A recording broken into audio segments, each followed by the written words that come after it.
This video is sponsored by Card Kingdom. You can visit their store by using my referral link in the description below.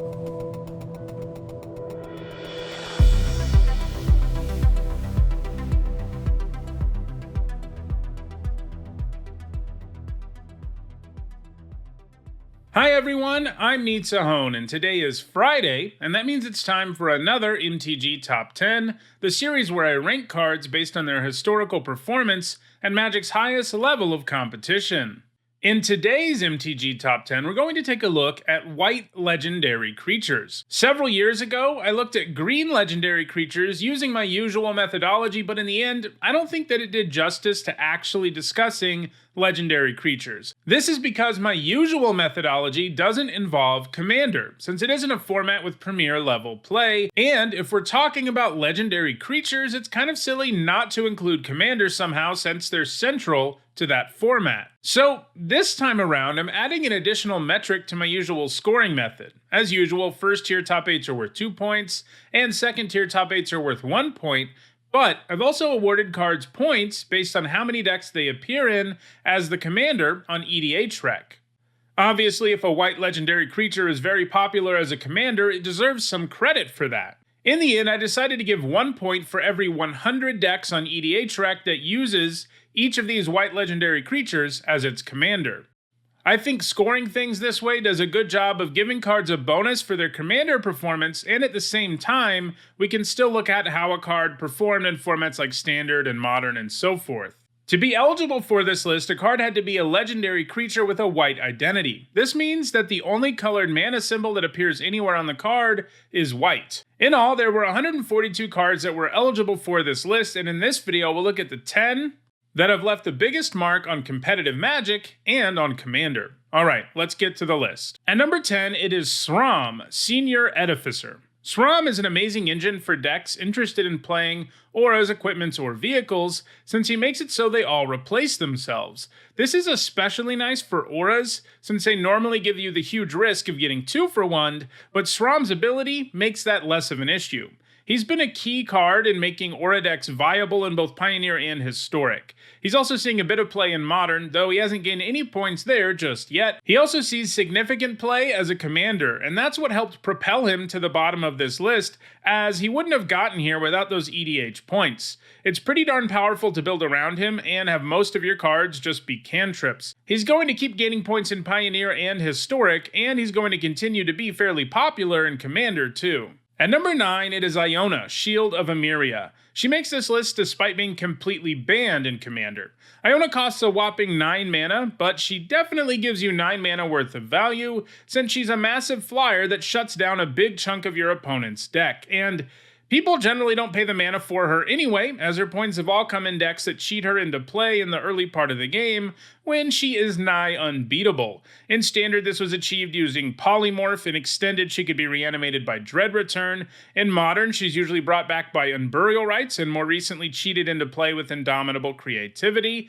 Legacy is where she's done the most work though, and that's no real surprise, as that format has a ton of ways to cheat her into play, including various reanimation spells and show and tell. She's going to continue to be one of the more powerful things you can cheat into play in both Modern and Legacy, so it's likely she'll keep gaining points, and I would imagine she'll be able to overcome the fact that she can't gain any points from Commander.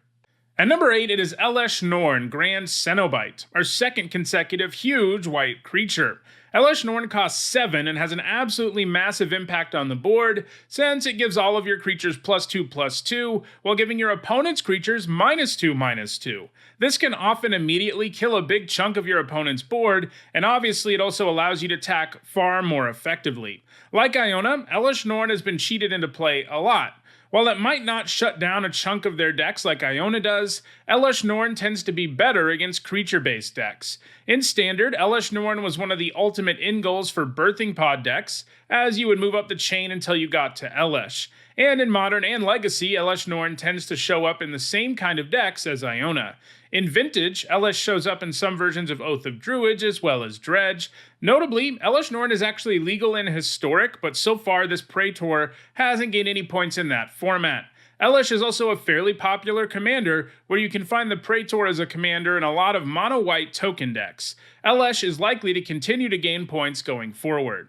At number 7, it is Adaline, Resplendent Cathar, the newest card to make the list. She comes with power equal to the number of creatures you control, and she cranks out an attacking token every time she attacks, which of course also means her power goes up. Her 4 toughness also means it's challenging for a lot of spot removal to deal with her efficiently. She's a great card for mono-white aggro decks and has really excelled in those types of decks in Standard and Historic, and she's even starting to see play in human decks in Modern. If you're looking for a commander who can rapidly add to your board and kill your opponent quickly, you can't do a whole lot better than Adaline, and that's why she's seeing so much play there too, and she's in a great position to keep moving up this list.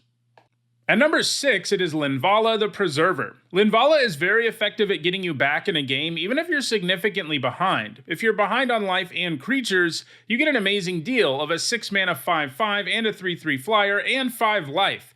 And that's going to stabilize you on a whole lot of boards. And not only that, you also suddenly have 8 damage in the sky, which is pretty threatening. While she was played a significant amount in the main deck of many standard decks like Naya Aggro and green-white tokens, she also saw a lot of play in sideboards. This is because if you can't make at least one of these triggers happen, she's a lot less impressive. However, against aggressive opponents who quickly populate the board and lower your life total, she becomes one of the best cards in your deck, as those decks don't tend to have enough gas to deal with the life you gain back and the 2 big bodies you play when you play Linvala. She hasn't gained any points since rotating out of Standard though, and she isn't widely played in EDH, so she probably won't stay on this list in the long run.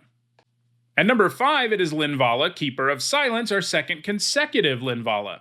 This Linvala is an efficient flyer who shuts down the activated abilities of all of your opponent's creatures, and yeah, the effect is not symmetrical, it only hurts your opponent, and it even stops mana abilities. That's some nice value to go along with a 4-mana 3/4 flyer. She was played some in Standard in decks like Fauna Quest, which could search her up with tutor effects. She also has a single top 8 in Extended back in 2011 in a white weenie deck, and she even has a couple of points from Legacy Maverick decks. However, Linvala amassed most of her points in Modern during the days of Birthing Pod dominance. The pod allowed you to run lots of situational but powerful singleton creatures, and Linvala usually made it into those decks, as getting her at the exact right time, like once your opponent has an Arcbound Ravager or something, can be pretty devastating for your opponent. Even after pod got banned, Toolbox decks in Modern continued to run a singleton Linvala. However, she doesn't have any points since 2018, and she's not used as a commander very often either. Her ability isn't exactly the kind of thing you see and think, man, I want to put that in my command zone, unless your metagame is all about activated abilities or something. At number 4, it is Thalia Heretick Cathar. Thalia is a pretty classic white hate creature, since she brings good stats to the table and a very disruptive effect. A 3-mana 3/2 with First Strike is a pretty effective attacker, and it makes opposing creatures and non-basic lands enter the battlefield tapped, and that's pretty nice. It will make it a lot harder for your opponent to block, while obviously also disrupting their mana. She has been played in multiple formats, in aggro decks in all of them, which makes sense because making new creatures incapable of blocking really enables you to pile on extra damage in a hurry. In Standard, she was played in Collected Company, Azorius Aggro, and various vehicle decks. In Modern, she's gained points in Human and Hate Bear decks, and in both Legacy and Vintage, she's played in Death and Taxes and Eldrazi Aggro. She hasn't played a ton in EDH, but she tends to be featured as the commander in Hate Bear-centric decks. At number 3, it is Lyra Dawnbringer, a very efficient white legendary creature. She's a 5-mana 5/5 with flying, First Strike, and lifelink, and she also happens to be an Angel Lord. She gives +1/+1 to all of your angels and lifelink.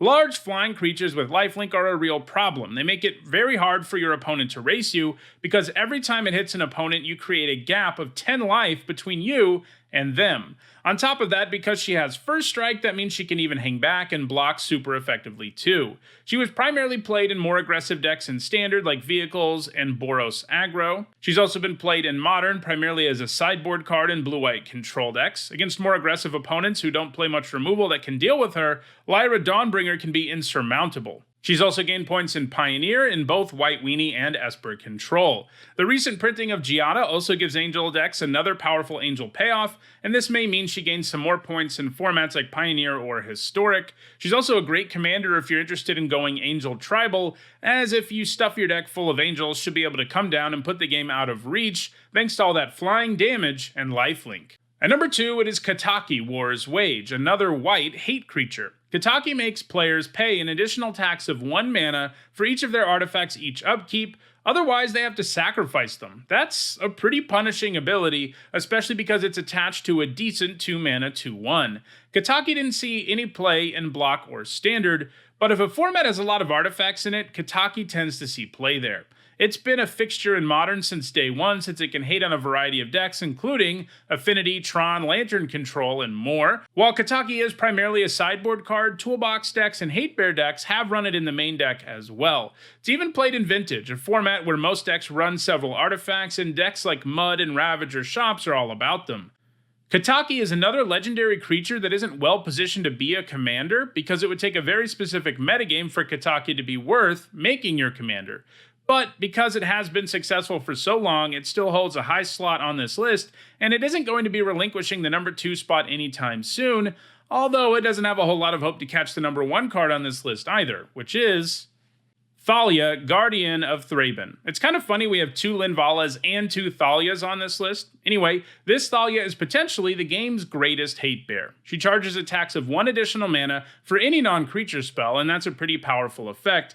Even just making it so your opponent basically has to pay an additional mana to kill her, or making them take 1 more turn to cast their board sweeper, can really be the difference between winning and losing if you're an aggro deck. In block and standard, Thalia was primarily featured in fairly straightforward aggro decks. She also recently received a reprint in Innistrad Crimson Vow, and that has resulted in her gaining many more points, often alongside Adaline Resplendent Cathar. In Modern, there's an entire deck simply called Hate Bears because it plays a bunch of creatures like this, with effects that really hate on the opponent, while you build your board with aggressive creatures. In addition to Hate Bear decks, Thalia has been played in Birthing Pod, Zoo, and Humans. Thalia is also played in Legacy, Death, and Taxes, and she looks likely to continue to see a lot of play in both Modern and Legacy, and she's also played as a commander a decent chunk of the time, usually in decks loaded up with other hate bears. Well, those are the top 10 white legendary creatures. This list did a pretty good job of representing white. It features several hate creatures and several angels. If you want to own any of these legendary white creatures, check out the description where you can find direct Card Kingdom links for each of them. If you enjoyed this video, please like it and share it so that others can enjoy it too. If you want to make sure you catch future videos, don't forget to subscribe and turn on notifications. Lastly, if you want to go the extra mile in supporting me and the channel, you can on Patreon. Thanks for watching.